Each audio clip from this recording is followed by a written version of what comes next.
Lee, it is a pleasure to have you back. I know people are going to be excited to hear from you because it seems like there may be an historic thaw evolving here between the United States and Russia. How are you, Lee? I'm doing great, Jason. How are you? I'm well. Good to see you. Good to see you. So tell us what's going on. What can we expect? We've depicted through the magic of AI today. We've got a possible future here of Donald Trump hosting Vladimir Putin on a golf outing here while bitchy loser Vladimir Zelensky is the golf caddy. Well, let me complain about something that Sure. someone else messed up. You know that guy Mario who does spaces on X? Uh-huh. Norfall or something like that. Right, that guy. So they asked me last week to do a space and be a guest. So I'm a pro, so I was prepared for it. I was thinking about what I want to say, and they didn't end up calling on me. I mean, I looked like I was being called on a couple of times, but they didn't end up calling me. So what I was going to do then was plant my flag, which is a term I use when I make predictions. Because like in the John Edwards case, remember that? The John Edwards Yes. baby? Yep. Okay, when I was writing for HuffPost, I made sure, because I knew where it was going to go. I'll tell you how, I'll tell you my secret to predictions.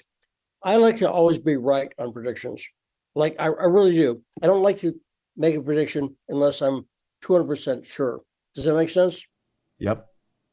So I'm not a betting man. I'm an accurate journalist. So I Right. really don't like to be wrong. So look, let me talk about what's obvious here. Because the whole space, I had to sit there like 3 hours of people conjecturing about stuff and talking about, I'm not into that. And they didn't call me. But what I was going to say was, look, I would have said this. See, the reason I'm pissed about that is because if they'd done it, I would be able to say, see, I said this a week ago. Because Right. I predicted everything that's happening now. It's based on, I mean, not the details exactly. Not like they meet in Saudi Arabia and Zelensky No, would, but the logical flow of the general what's right. happening. And here's why I predicted it. Because Zelensky is acting exactly like I expected him to. And anyone who's watched Zelensky knows, I'll put it like this. He's a flinty guy. He's he's a he's not a good loser, right? Have you Correct. noticed that? Well, not And only have I noticed that, Lee, I've noticed it's a trait that I saw. I don't mean to, be too personal about this, but I was married to a Ukrainian woman almost 20 years ago, and there's this vindictiveness that came out during the divorce that I see in a lot of what's happening now with Zelensky. yeah, and so there's three people involved. Now Putin, on the other hand, Putin, I've said I was a Putin fan for a while, right? I'm on the record being a Putin fan, And I and one agree reason with I you. am, He's sensible. and also he was. I don't want to. I'm hesitant to use this term. If I say he was playing Trump like a fiddle, here's what I mean. I don't mean he's manipulating him, but I know some things about Donald Trump too. I know if you attack him with a knife, they'll come back with a bazooka, right? I mean, that's his It's way. true. I mean, Yeah. no, and a lot of people learn this. The reason Pompeo got in there is he sucked up to Trump, right? If you say good things about Trump, Right. it goes a There's long a way way. to appeal to his ego. So you see what I'm saying? I'm not saying manipulating. I'm not saying Putin's being just nefarious or anything, but he knew exactly how to play Trump. That's why he was out there saying, "Yeah, the election was stolen, and yeah, this war wouldn't have happened if Trump had won." He was complimenting him, right, for weeks. Well, but it's also true, isn't it? Yes, that's what I say. But I'm just saying, as opposed to Zelensky, who's played Trump like Right. a The opposite way. like like a dead dog. I mean, Just just piss him off right away. Say he's right. Russian propaganda. He's doing exactly the things that are not going to go well, and also he's rallying the same people who hated Trump and attacked him mercilessly as a Putin puppet for 4 years, and Trump survived that. And the other thing was, Trump won by a landslide, right? So, I mean, Zelensky attacking Trump like he's done, and it got so bad that the guy who's representing uh, Steve Kellogg, Lieutenant Colonel, General Steve Kellogg, was representing the U.S. in Ukraine. Oh, right. Okay, He canceled, right? News conference. right right in front of everyone. Photographers were there, and but Zelensky was told yesterday by Kellogg, back off, stop insulting the U.S. And this is good advice. He said, stop insulting the U.S., sign the deal. And the mood Trump's in, because the Trump administration, I will say, is going a lot better than I thought it would, actually. It's going, I think, phenomenally. Yeah. Phenomenally well. And so Trump knows it, and he's got kind of a high in the way success can. Does that Political make sense? collateral. Yeah. As opposed to Hunter Biden, who is high. But I'm just saying, Trump's in a good mood, and he's got swagger right now. And the other thing Putin did was he didn't just praise Trump. He praised the United States. Because here's one thing people don't know about Putin. A lot of people don't know. Putin's got a very pro-Western bias, actually. He was stationed in Germany a long time. Now, when I say pro-Germany, I mean pro-Western. I mean pro-European, pro-American. That's why he asked years ago to join NATO. So Putin does not hate our country. Right. And they released a guy from prison, a school teacher had been over there a few years, and is apparently not a black lesbian there. It's just a guy who had some weed in his suitcase. Right. And again, my advice is not now, but I would have said a year ago under Biden, if you bring weed to Russia, be a black lesbian. You see what I'm saying? Well, don't bring the weed, I think is the idea. Well, unless you're a black lesbian who wants to be in prison. Because you've seen the Pam Grier movies from the 1970s, right? I mean, clips. I'm just saying. It could be a vacation. I don't know. but my point here is that Putin did not say anything negative about the U.S. Because the other thing, obviously, Trump likes people saying nice stuff about him. But if they say nice stuff about him and talk about how America sucks, he's not going to go for that. And Putin was praising Trump and this country. And Trump, even last week, was praising Russia. When the guy came back, who was in prison, Trump, he said something that's absolutely true, that the Russians helped us win World War II. You never would have heard that under You're Biden. Right. You're right. And that's factually true. I mean, it's kind of like, I don't want to, he said something obvious, but no, Biden never would have said that. He would have talked about him being a dictator and so on. And I've been saying for a while, I knew that when Trump talked to Putin, and by the way, I want you to notice the timing of something. Notice when the phone call happened between Trump and Putin? Kind of right away, no? No. It happened the morning that Tulsi Gabbard was passed. Tulsi Gabbard was, nominated and it was confirmed. Right. That's the word I'm looking for. Yeah. She had her confirmation. So I'm not sure it was to the moon, but I'll put it like this. Trump knew that Tulsi was going to win. I mean, he knew she passed because the way she won that, Trump and his team whipped the votes. They knew they had the votes going in, you see?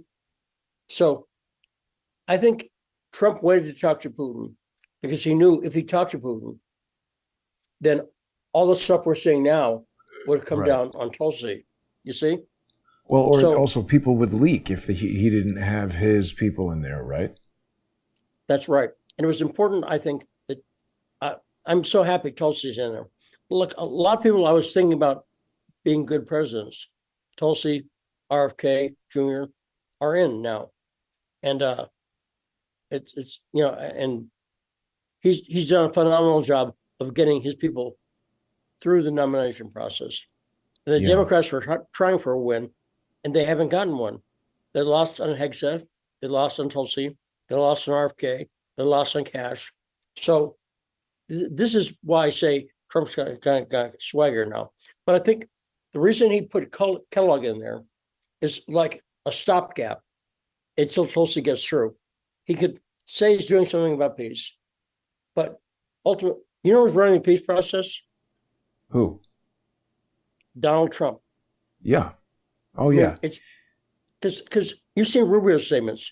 I don't think Rubio on his own would be as good as he's been. No, I really don't. agree. Trump is very good, and I think now we're seeing the most refined version of Trump that we've ever seen in a lot of different ways.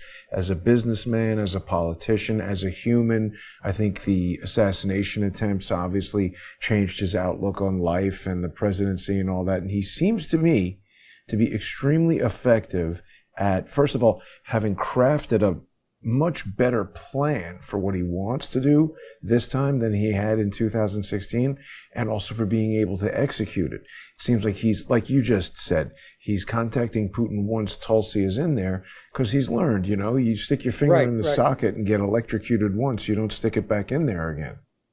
And the problem in his first term, he thought he knew. Here's what I'm saying. Trump's been famous a long time, right? I mean, he's been in the news for a long time. Forever. He's been mocked for a long time. He's been made fun of, by magazines, also praised, but whatever. But until you're like everyone's got an experience where they think they get into the presidency. But if the presidency, politics are so vicious. They're so vicious.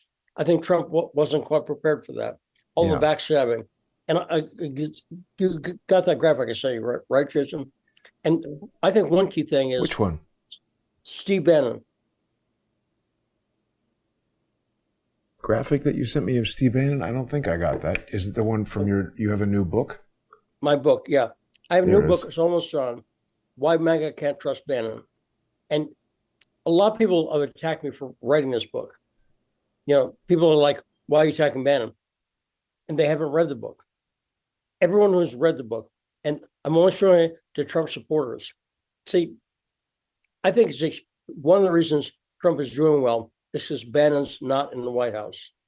And I think after you read this book, you will agree 100%. I think the book's going to be out in a couple of weeks. What slowed me down, because I thought it was going to be done by now, was Steve Bannon pleaded guilty to the wall thing scandal. Or something. Yeah. Yes. What's happening with that now? Well, I'll talk about that. But when, I was almost done with the book, right? And suddenly Bannon pleads guilty. I didn't plan the book around knowing that was coming. I didn't actually know when the trial was. Yeah. And he didn't plead guilty. He pled guilty before the trial. Well, yeah, it's a plea deal, right, to avoid the trial. Right.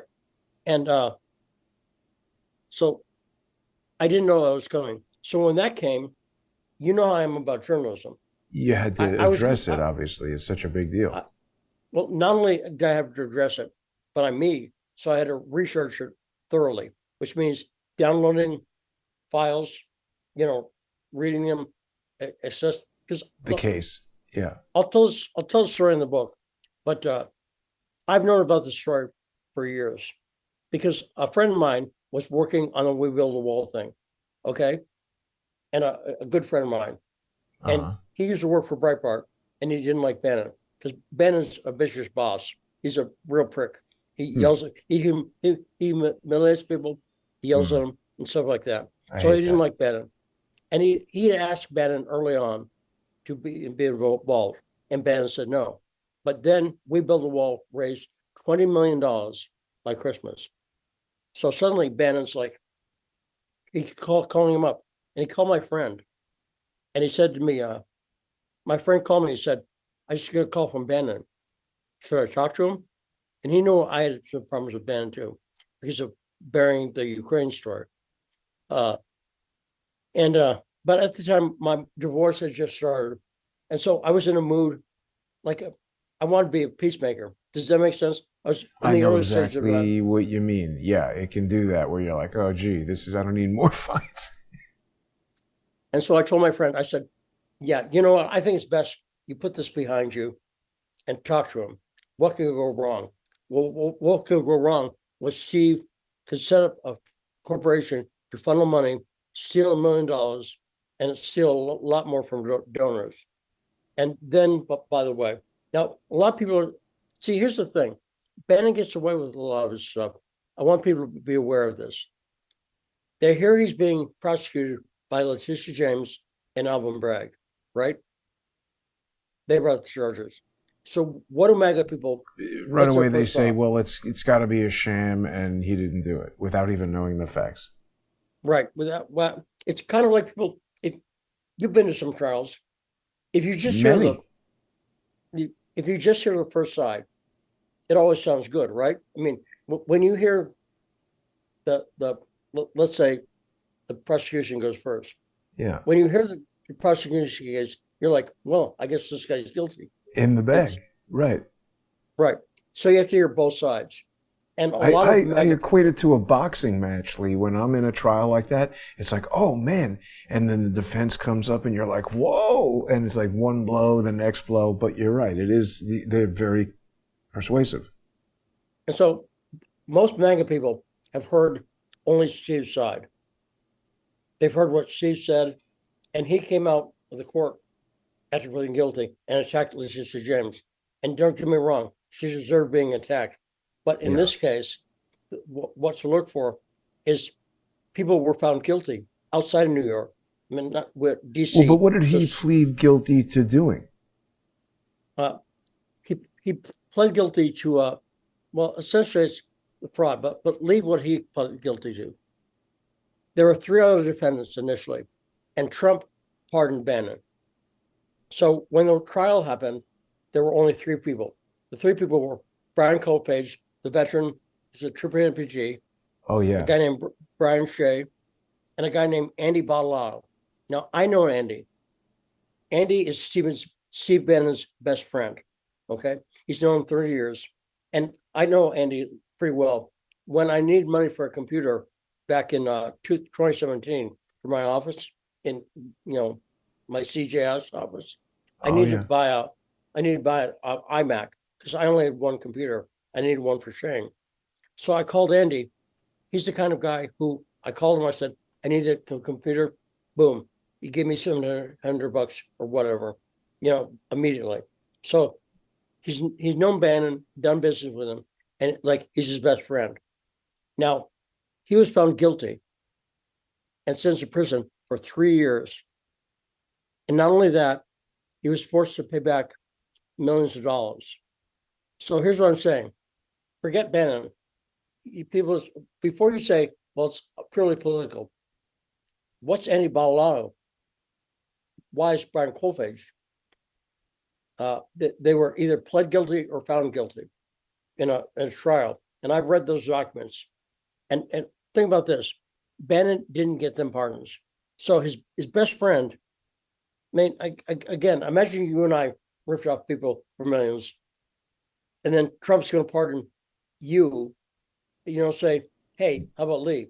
Right. And he's letting his best friend rot in prison. That's the kind of guy Bannon is. Wow. And he didn't have to pay back any money because Andy did and Brian did. They had to pay back millions. So again, this case, I laid it out methodically. Well, Lee, let me ask you something about Bannon. There's this guy who's part of Trump's legal team named Boris Epshteyn, who has got some background in Russia. And, I speak to Sal Greco a lot. And this guy apparently was brought in by Bannon. Do you know anything about Boris Epshteyn? No, I don't. Well, No, he was born in Moscow in 1981, right at on the cusp of perestroika. And he's the son, his family are Russian Jews. So in 1993, they emigrated. That's perestroika right there, to New Jersey. He's a lawyer. I don't know. He's So you say that Bannon can't be trusted. He brought in this guy, and this guy's connected to all the Eric Adams stuff. I'm very concerned about it. Well, so the other thing about Bannon was he didn't just rob millions from MAGA. That's why it pisses me off. So it's MAGA people. It's not like he ripped off Democrats. He ripped off people like you and me and his own watching. People. No, I hear you. His own audience. That's really, really gross. It's gross either way. But you know what I'm saying? And he does it by fooling them. Because Bannon is a... Well, let me ask you. You're a film guy, Jason. Did you ever see The Thin Blue Line? I think so. Maybe. That's about the police? Yeah. It was a beautiful documentary. The sex were great on it. And Bannon was interviewed by Earl Morris, the filmmaker. He's one of the best documentary filmmakers ever. But he's a leftist. He did a film about Bannon called American Dharma. And it's interesting. Bannon knew this guy was going to attack him because, he's done stuff for, I think, John Kerry. And Bannon knew it. But does Bannon care if he's attacked? No. Right? Bannon wants to be attacked by leftists. Just more publicity. Everyone on our side goes, oh, this fucking leftist, blah, blah, blah. See what I'm saying? Yeah. But Bannon's a master of image. Bannon's a filmmaker. He talks in that film about a lot of movies. And he really is a film guy. And so he's played this very, very well. But the other thing was the story of Bannon and the Nazis. And Jeff Pasovic, these guys, both naval intelligence, and Jack's part of the war room posse. By the way, let's talk about that. Do you know what's pissed about that name, War Room Posse? I don't know. Roger Stone. Why? You remember his old show on InfoWars? I mean, I guess, I do, but was it called War Room? It was called War Room, yeah. And so they just Roger sold told me he's really pissed about it sometimes. Right, exactly. And so the Nazis, I outline all of that. Because again, I understand people with MAGA are going to be skeptical going in, you see? So I really need to make sure everything is factually nailed in this book. If anyone looks stuff up, they'll go, God, he's right, But yeah. So let me point out why I think Bannon's a destructive force. He's been attacking Elon Musk. He's been going after Elon Musk in a way, calling him a globalist and stuff. Yeah. No.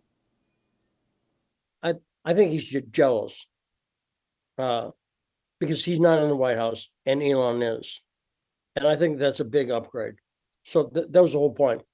Without Bannon in the White House, it's going much better. Right. That's one factor. But anyway, I've been doing so much research on this. It's in my head, So, yeah. But I think the book is very good. Right. Well, yeah, no, people are going to want to check that out for sure. People can go on to patreon.com/Stranahan and stay updated. Also, that's a great way to sponsor Lee. In about a minute, we're going to go to the sponsor-exclusive segment. One thing I'll just pimp before we go.